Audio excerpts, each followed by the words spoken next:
Hello, so diyan na ta sa topic sa integral calculus. Yung tabok na ta sa integral calculus. So tan-aw lang mo sa pamphlet sa samtang nagsubay mo ni nga video. Ang link sa pamphlets na sa captions or nasa detalye.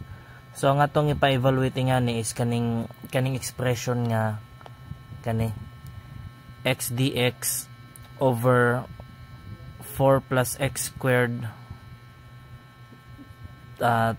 quantity to the power of 3 halves. So kanang ipa-integrate. So kung nakahinamdum mo sa topic sa DC, di ba sa DC kay if na kayo sa ka function na sa diyang ipa derivative, di ba mahimo na si diyang nga kadtong function f of x, di ba nga na naka-prime si dya. Karon kung kani si dya ako na diyang ipa-integrate, mobalik ka sa ingani nga format, di ba? Ang atob diyang gibuhat sa DC kay gikan sa question nga na expression, di ba ato ang ipa-differentiate. Yung differentiate na to natin answer. Karon diri abali na pod. Ang ato ang answer mo itong integrate, mobalik ta sa question. So asa man ang question? Ang question nasa choices. Balihon nimo ba? Ano ka sa choices? From choices, mamili ka. Ang choices, ang buhaton ni mo inani. Ang choices, imo na si diyang ipa-differentiate with dx. Butangan na sa nimo na si dya og x is equal to 1.1. Mao na si dya. Di makakuha makagansira na. Ang ansira na i-shift store ni mo dadyon sa a. Karon general na ni siya. Ang buhaton nimo sunodan na ang a kana minusan na nimo siya sa imuhang question. Di kisa to mo resulta og 0 mo to ang atong answer. Di nga na ka napagtrabaho. Karon mga adyo man na diri og value sa x, kay di ba kay kani kay naka in terms of x man ni siya. So ang atong i-value sa x is equal na dya sa 1.1. Di same ra. Naka-shift store ka ni, then imuha pong valuehan yung 1.1, i-calc na nimo. So kung nakasubay ka sa atong actual nga discussion, di na ka maglisoda ni. Kani diri nga part. So anita sa ikaduha, ang gipa specify ra po din sa ikaduha para ay sa mangita tag color nga nindot kani. So ang specify ra sa duha, di ba kay prepareha man ni sila na may ubas estudyante nga wa kahibaw sa kalahian ani kaninay x dx og kani siya. Ang ila mag-type sa calcu or i-type nila ay kani equivalent ra na siya sa 1 over 4 plus x squared din na kay 3 halves times dx. Equivalent ra na sila. Karon ang buhaton nimo sa pag-solvingan ni, di na pud kag bisag wa ka memorize, bisag usa ka integral, okay ra kay di naman po na need. Mag-una ka sa choices. Ang buhaton nimo detalyado ingani.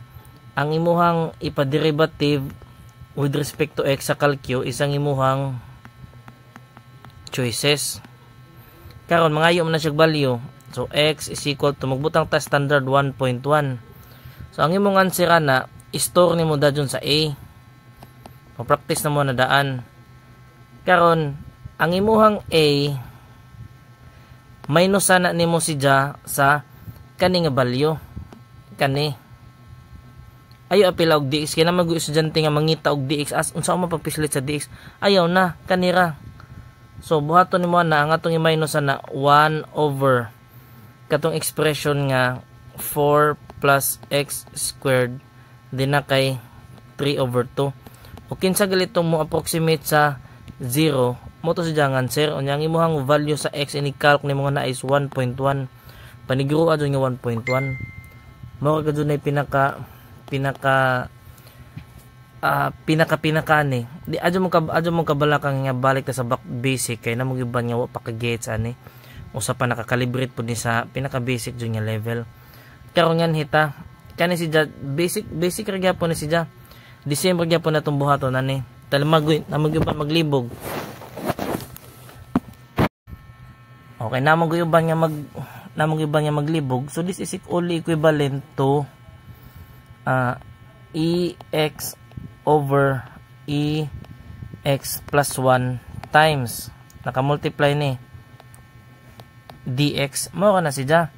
Then the same gyapon ngadto gyapon kay pa-differentiate nimo si choices naa sa calcio. Then X is equal to 1.1.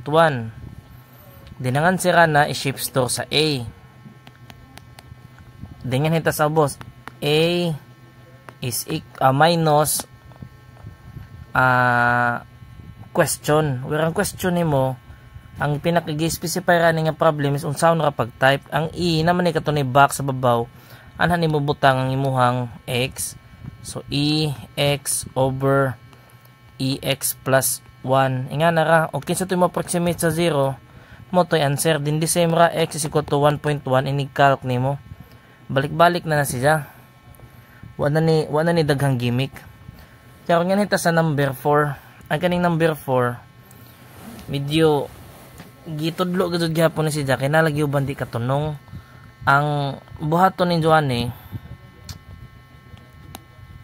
Ang buhaton ni Joanne pangitaas sa calcio kani nga sign na mag-uban nga wa kay bounce sa papislit kana nga sign makita na sa babaw sa calcio mao na siya ang pagbutang sa limit ra man na siya nagbutang ka og limit. Karon i-type ra nimo sa calcio type integral ni 1 to na kay E na ln x ang dx automatic naman na ug sa answer mo to dire mamili ka sa ABCD dito na nasya answer.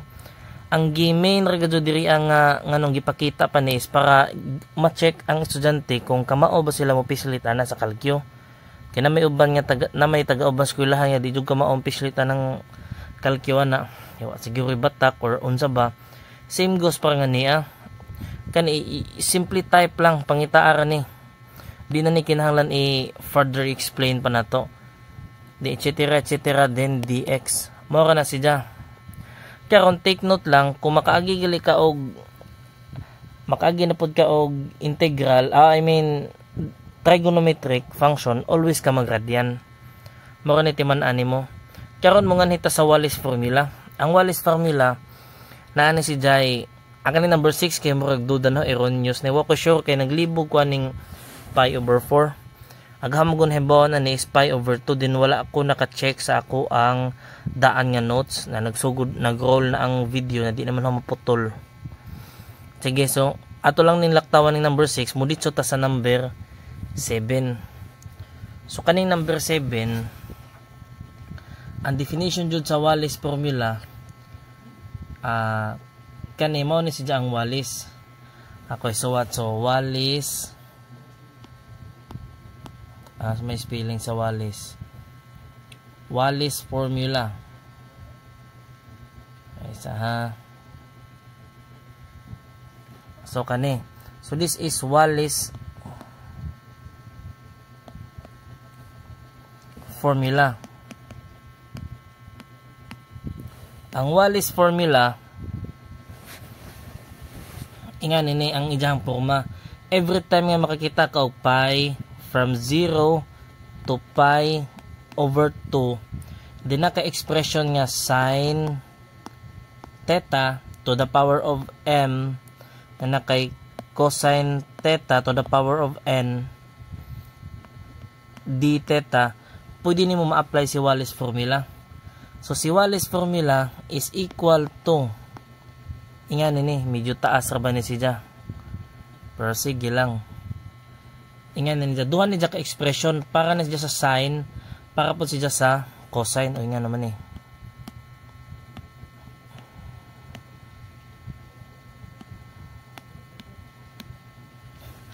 kani. So this is for sin. So na kay m minus 1 na kay m minus 2 na kay dili m minus multiple of kuha na siya kanang nakaagwat na siya naka arithmetic ni siya nga kuan kung 1 plusan nimo og 2 mahimong 3 plusan nimo og 2 mahimong 5 ang i-minus nimo always ka nag-increment og 2 units 5 hantod moabot ka sa punto nga ang imong answer is either 2 or 1 kakitahay 5 tayo dyan 5 minus 5 0 naman so di na pwede sumuhunong nakadiri dapat sa ngan hidapita sa 3 kay 5 minus 3 so 2 so ilanding nakaanhe so pwede ra og di na to nimo i-continue so ma-break na ni nganiha nagkani sa pikas pod the same rig hapon so maghimo ka diri og n minus 1 the same gyapon increment n minus 3 etc etc hantod mabot ka sa value nga 2 or 1 kana din ang imuha pong ubos ni ja ingan yung forma sa ubos m plus n din na kay imo po na dyang minusan og tinagduha pero mag-una po ka sa 2 so m plus n minus 2 then m plus n minus 4 na minus 6 minus etc hantod nga moabot ka sa value nga 2 or 1 moabot ka sa value nga 2 or 1 karon atong i-execute ni muna ni siya so diri ato buhato diri gani i-equate ni nato so ato na execute ha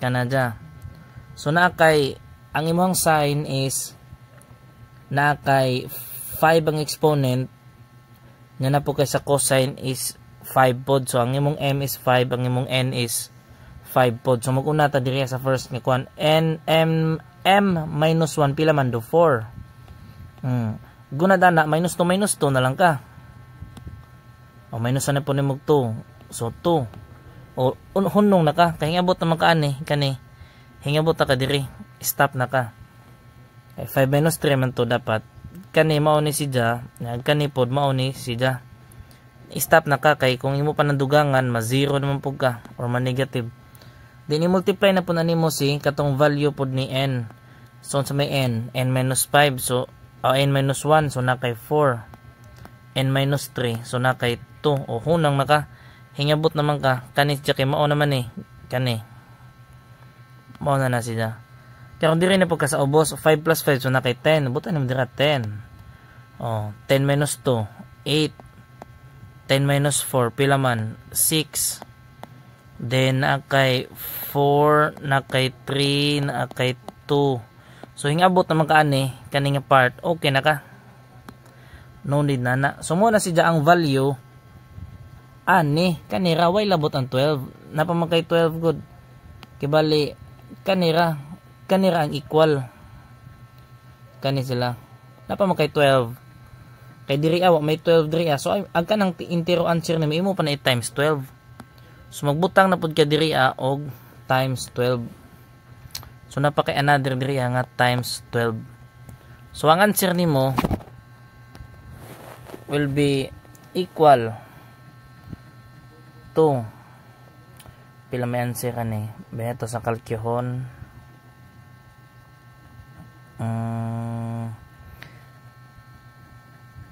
0.2 so na kay 0.2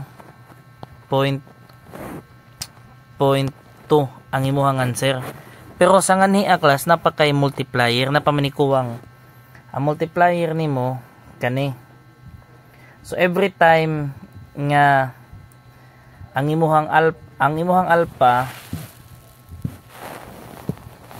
napa ni multiplier diriya naka-multiply pa ni siya og alpha ang imong alpha magdepende po kung si value nimo so alpha is equal to pi over 2 if m and n are both even if m and n are even. Then alpha is equal to 1 if otherwise, if else, etc. Mao na siya, mao na ang pinaka-importante. So mo to ang atong first part sa integral 1. Kaya i-discuss ninyo sa sunod nga video ang kadtong about sa plane areas. So na ko i-discuss sa plane areas nga medyo habog-habog na po nga function.